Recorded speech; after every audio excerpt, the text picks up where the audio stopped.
عرض سلام و وقت بخیر دارم خدمت همه همراهان کانال ایردراپی.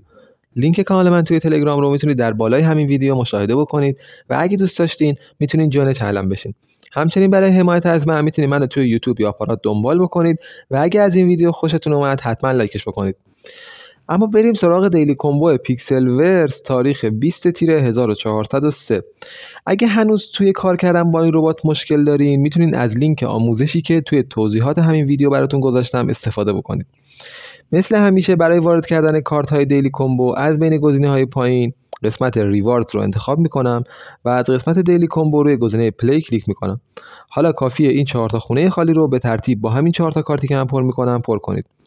ابتدا این کارت، سپس این کارت در خونه دوم، خونه سوم رو با این کارت پر میکنم و خونه آخر هم با این کارت. حالا کافیه روی گزینه چک کلیک بکنم و در ادامه میزان جایزه رو کلیم بکنم. خیلی ممنون از همراهیتون.